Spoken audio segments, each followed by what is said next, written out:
Thank you.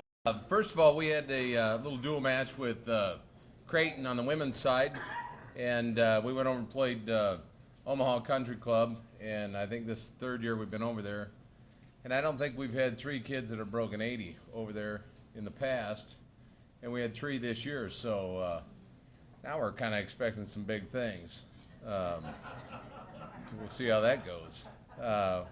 We have our returners. We have our top 5 kids returning from last year. Seniors, Sarah Boss and Alex Zenar. Zenar was the first team all-conference selection, so we're going to weigh on those 2 kids pretty heavily. And Kaylee Benson, who's a sophomore this year and looks very, very good swinging the club. So those 3 we're going to lean on pretty hard. We got some freshmen in that look pretty good right now. So Jamie Earhart from Quincy, Illinois. She's going to travel down to South Carolina.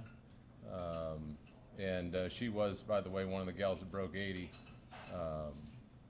over at Omaha. And the Omaha Country Club hosted the U.S. Senior Open, which I unfortunately did not make. And I certainly was trying to. And now it's almost better off that I didn't make it. It looked pretty difficult to me.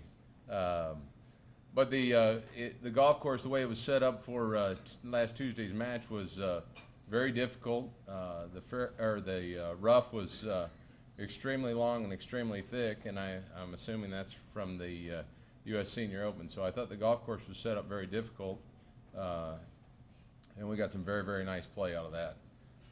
The other freshman, Allison Rollinger from Cedar Falls, and Allison's presently in a playoff today to see if she goes to South Carolina. So it's nice to have all 5 returners, and then it's even better to have 2 freshmen sneaking up on them. So we're expecting some pretty big things on the women's side with everybody returning and the 2 new freshmen. So we'll see how it goes down in South Carolina.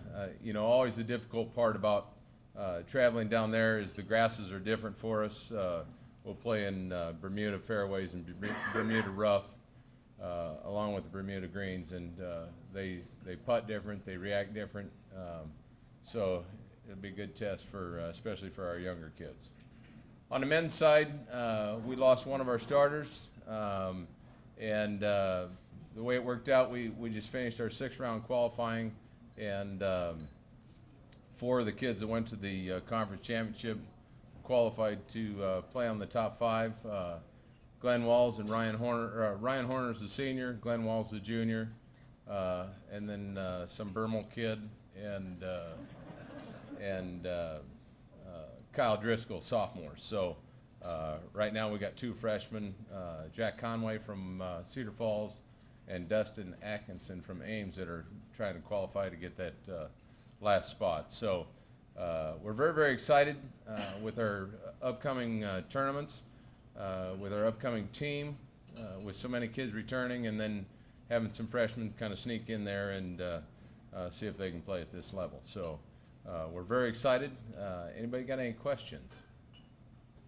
Nothing, Gordy? All right. Thanks.